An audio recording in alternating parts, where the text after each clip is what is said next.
देखो मान लो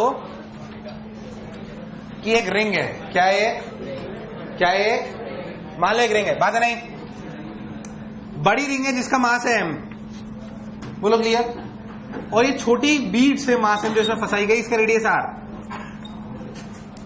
इसका रेडियस r, बोलो क्लियर, छोटी बीड से जो इसमें फंसाई गई और ये बड़े m है, क्या ये बीड्स नीचे आएंगी? क्या बीड्स नीचे आएंगी? थोड़ा सा हिलाओगे तो बीड्स, कोई फ्रिक्शन नहीं है। क्या ऐसा हो सकता है कि बड़ी रिंग उछल जाए?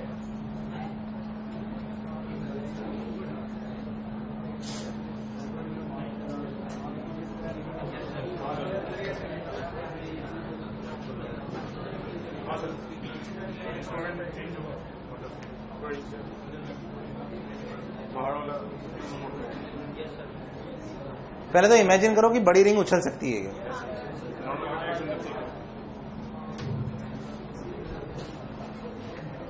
सवाल क्या लिखे हम? आराम से 5-7 मिनट, पूरे 5 मिनट दूंगा, आराम से करो। क्वेश्चन लिखा रहा हूं, लिखे। Find out the relation between, मतलब रिलेशन मतलब ग्रेटर देन लेस देन में भी आ सकता है। Find out the relation between बड़ा एम एंड छोटा am such that bigger ring lifts up, bigger ring just lifts up,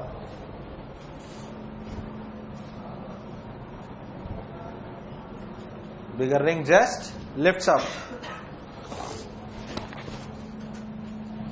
जान लेवा तेरी अदा।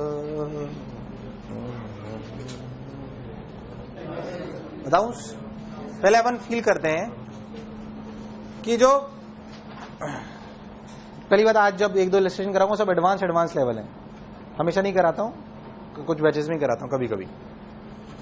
जो अपने मास है, क्या है अपना मास, वो मास नीचे आ रहा है, ट्र, बोलो क्लियर है एकदम। अब जब नीचे आ रहा है, याद करो, अगर मान लो हम जैसे, अगर आपको पुरानी बातें याद हो तो हमने बोला था कि अगर कोई भी चीज जैसे स्फीयर पे गिरे तो कितने एंगल पे गिर जाती थी वो, cos थीटा बराबर 2/3। जब तक याद करो ये नहीं होता था तब तक ये नॉर्मल बाहर लगता था। स्फीयर द्वारा पार्टिकल पे ब्लॉक पे, स्फीयर द्वारा ब्लॉक पे नॉर्मल कहां लगता था? बाहर। तो ब्लॉक द्वारा स्फीयर पे कहां लगता था? अंदर। अब cos थीटा बराबर 2/3 आ गया तो साथ छोड़ देता था। यहां पे बीट साथ छोड़ सकती है क्या? बीट साथ छोड़ ही नहीं सकती। अगर आप ध्यान देखो तो इस एंगल तक, कितने एंगल तक? cos थीटा बराबर 2/3 अगर आप बहुत ध्यान से देखो तो नॉर्मल अप्लाइड बाय द बड़ी रिंग ऑन द छोटी ring is outside and the normal applied by the छोटी रिंग ऑन द बड़ी ring is, but after cos theta बराबर 2/3 it changes. Normal reaction applied by the बड़ी ring on the छोटी ring is inside and the normal reaction applied by the बड़ी ring on the छोटी ring on the बड़ी ring is outside. अरे यार, तो जब वो सिचुएशन आई तो कुछ ऐसा हुआ, ये एंगल थीटा अगर बड़ी रिंग पे देखा जाए इस समय पे तो ये ऐसे है। बोलो सही बोल रहा हूं क्या? Theta theta. और अगर छोटी रिंग को देखा जाए तो उस पे एन अंदर, mg छोटा नीचे, mv²/r। बोल यस और नो। उड़ गए तोते। ये एंगल थीटा तो ये भी थीटा। अगर ध्यान से देखो तो n बराबर mv²/r minus mg cos theta. देखना कैलकुलेशन गड़बड़ नहीं करूं। अच्छा, mv²/r कहां से लाया? Pure energy conservation. Mass m नीचे कितना गिर गया? r1 minus cos theta. कितना? मैंने घूसा मार देना है। r कोई बुराई वाली बात? तो r1 माइनस cos थीटा, तो आपने क्या लिखा? mgr 1 minus cos theta. mgr 1 minus equals to, देखना गड़बड़ नहीं करूं भाई साहब, हाफ mv²। कुछ गड़बड़ तो नहीं करी मैंने? क्या एकदम सही है? इस mv² की वैल्यू को यहां रख देंगे। अच्छा, अगर अब सोचे कि इस बड़ी रिंग को उठना है तो ये थीटा, तो ये भी थीटा है। क्या 2n cos थीटा इज बड़ा है mg? कब उठेगा पहले था? 2n cos थीटा बराबर 2n cos थीटा बराबर, तो 2n cos थीटा बराबर बड़ा mg, और n की वैल्यू पता नहीं कौन सा कहां क्या कर रहे हो सर आप, भगवान जानता है, आप जानते हो। पहले था जो बोला चमका। 2n cos थीटा बराबर बड़ा mg, और n की वैल्यू कितनी बताना? mv square. अच्छा mv स्क्वायर की वैल्यू लिख दो उधर से, mv स्क्वायर बाय r की वैल्यू हुई 2mg 1 माइनस cos थीटा, देखना कुछ गड़बड़ नहीं करूं,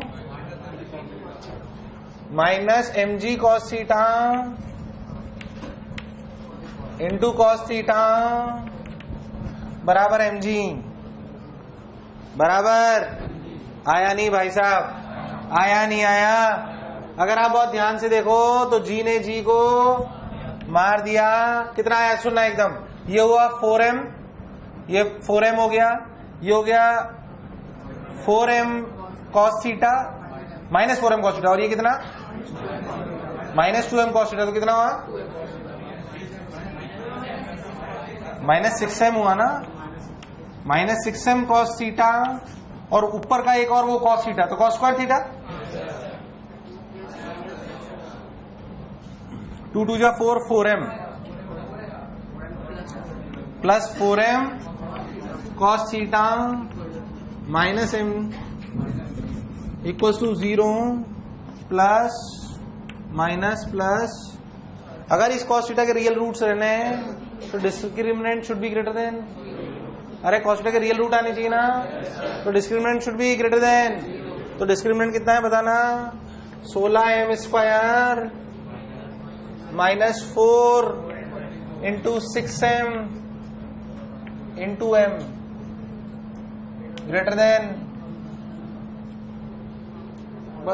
अब काट लो जो भी, एक m ने m को मार दिया, एक 4 ने 4 को मार दिया, 4m माइनस 6m, आगे जो भी आया। अरे आ गया ना, बहुत बढ़िया, शानदार, वही कराया तूने शायद ना। हाँ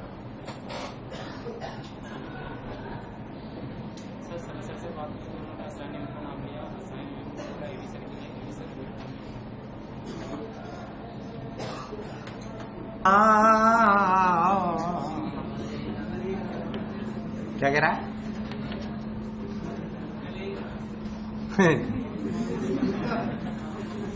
मैं कुछ नहीं खाने वाला हूं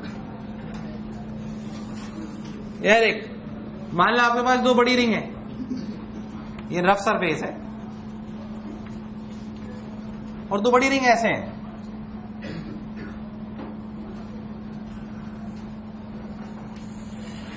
ये बोलो क्लियर। ये रिंग के यहां पे एक बीड फंसा दी गई है ऐसे, जिसका मास m है। आधे ने तो पेन रख दिया सुनते ही। दो बड़ी रिंग है, क्या है? दो बड़ी रिंग है, उन रिंग्स के इंटरसेक्शन पे फंसी हुई है वो, यहां पे एक मास m फंसा दिया गया दोनों में। पहले तो अब छोड़ दिया जाएगा तो होगा क्या, छोटा m नीचे आएगा, ये इधर जाएगी, और यही होगा ना। कल सोच रहे हैं अच्छा होगा ना। इस इंस्टेंट पे ये एंगल आपको अल्फा दिया हुआ है, कितना दिया हुआ है? आवाज नहीं है, कितना दिया हुआ है? अल्फा। आपको इस इंस्टेंट पे एक्सेलरेशन बताना है छोटे m का।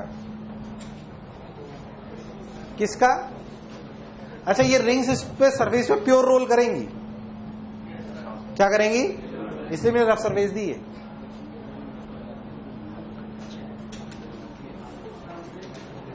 बहुत बढ़िया सर, मजा आया, आपके साथ पढ़ के अच्छा लगा, इतना ही साथ था अपना। Find out the acceleration of छोटा m जस्ट आफ्टर रिलीज। असलियत में ये सवाल NLM का बहुत बड़ा लेंथी क्वेश्चन है, मेरे सवाल करने का पर्पज है। इसको बेसिकली NLM का सवाल है, NLM और रोटेशन मिक्स करके। पर मैं चाहता हूं आप इसको, ये छोटा हो जाता है वर्क पावर एनर्जी से, तो आप सोचो उसको अगेन 5 से 7-8 मिनट आराम से सोचो, कोई जल्दबाजी नहीं है।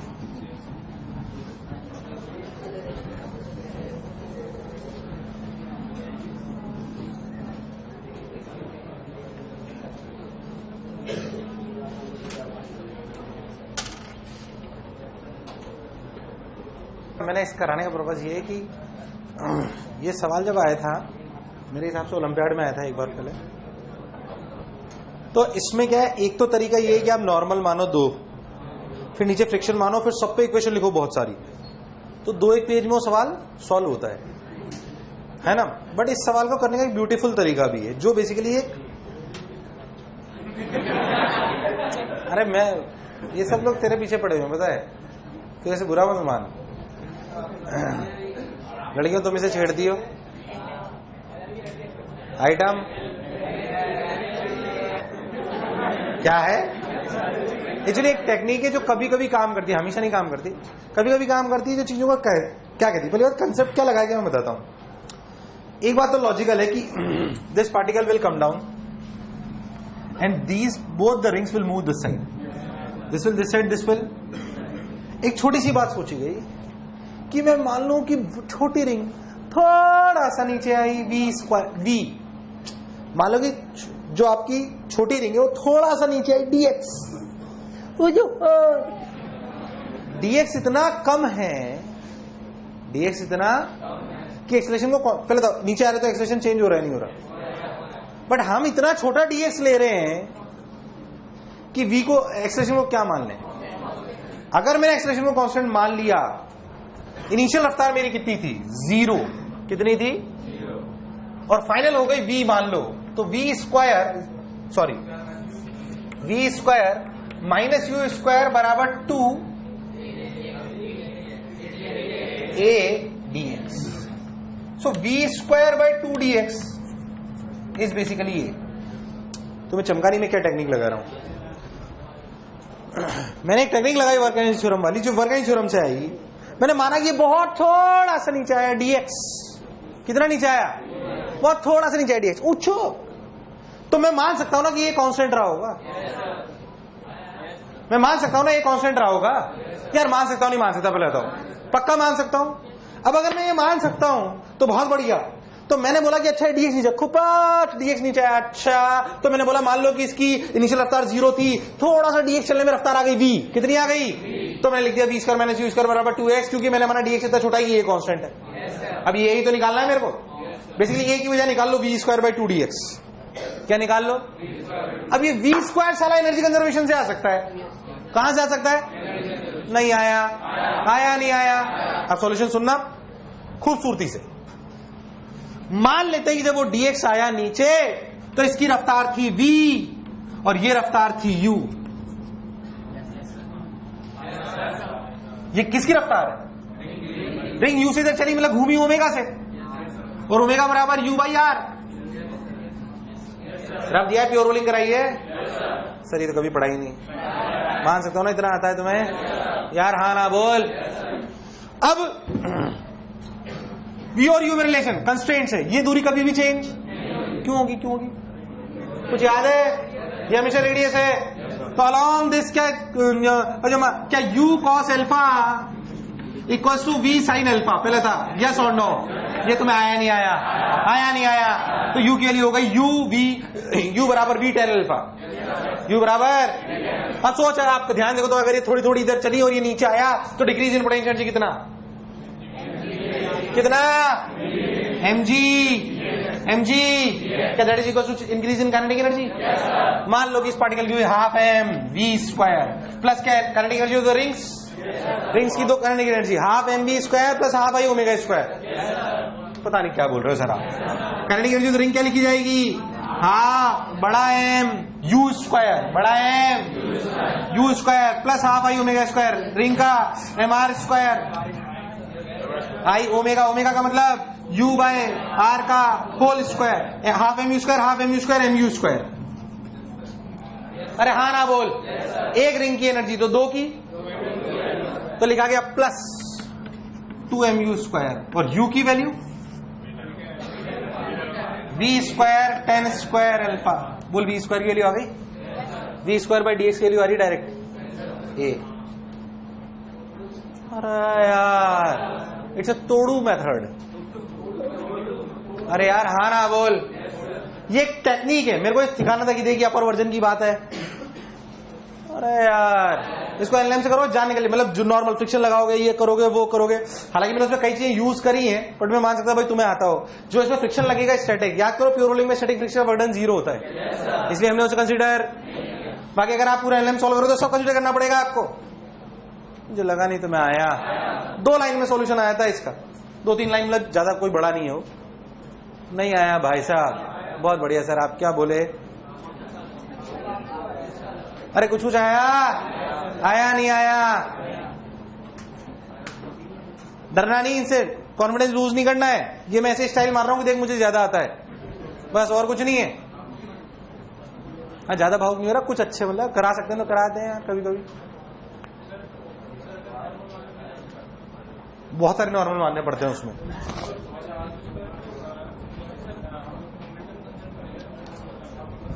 एंगुलर मोमेंटम कंजर्वेशन नहीं कर पाएगा क्योंकि दूसरी का भी नॉर्मल आएगा, किसी भी एक पे करेगा तो दूसरे का एक्सटर्नल फोर्स आ जाएगा। तू तो जो अपना रिंग्स है ना उस पे ऐसा समझ ले कि दोनों रिंग एक एन इधर एक एन इधर, ये वाले एन तो कैंसिल आउट हो जाएंगे रिंग पे सोचेगा तो, और बचेंगे कौन से ये वाले, तो N1 N2 बच जाएंगे दोनों रिंग्स पे। तो वही छोटे पे भी लगा ले बड़े पे भी लगा ले, फिर सब पे टॉर्क बैलेंस कर, आई अल्फा से निकालना पड़ेगा आप। खैर मैंने तो आपको बहुत बढ़िया तरीका बताया है, बहुत अच्छा मतलब it's a good, very good problem. ऐसे ही करना है, मेरे को आता ही नहीं है वैसे। चिंता अगर रोटेशन बढ़ाऊं तो बता दूंगा, मेरे को टेंशन मत लेगा, पर बहुत लंबा है वो लंबा है। आंसर पे सब निकालो ना, जो भी है इसमें क्या है उनका आगे ना, तो v स्क्वायर बाई dx की वैल्यू आई गई यहां से, तो 1 + tan स्क्वायर अल्फा टाइप्स कुछ आएगा, जो भी आएगा वो।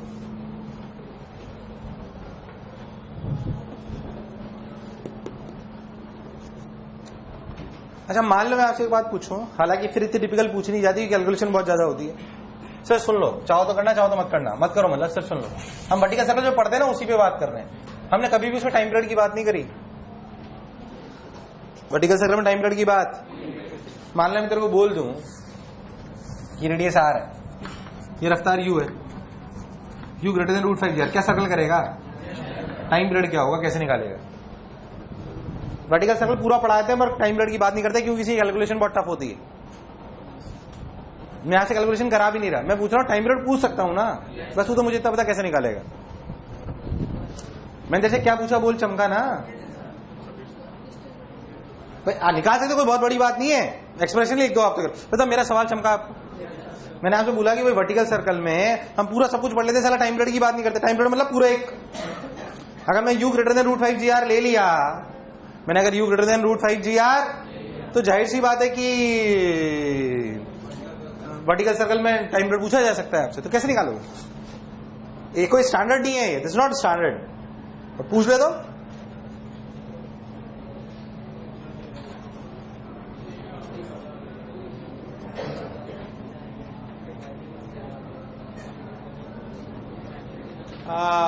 देखें जरा किसमें, अरे ऐसे सोच लो बस, मैं कराऊंगा नहीं उसको। सोचो कैसे करोगे, ये तुम सोच सकते हो, ये तुम सोच सकते हो।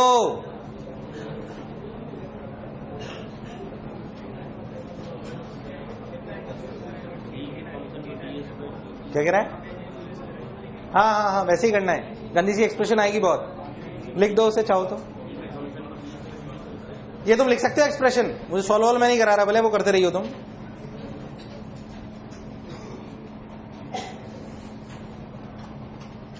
जो नॉन इंटीग्रेबल फंक्शन होते हैं वो होते हैं कि नहीं होते हैं, होते हैं ना, मतलब नॉट डिफाइंड थोड़ी होते हैं। पता नहीं क्या बोले सर आप।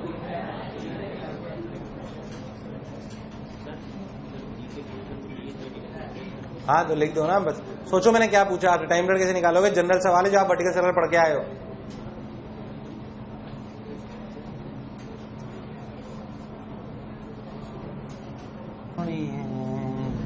हाँ बोल भाई, बोलना तो पड़ेगा ना भाई साहब। एक्सप्रेशन सॉल्व नहीं करानी है मेरे को, एक्सप्रेशन लिख दो बस, कैसे आंसर आ सकता है, मेथड तो सोच लो।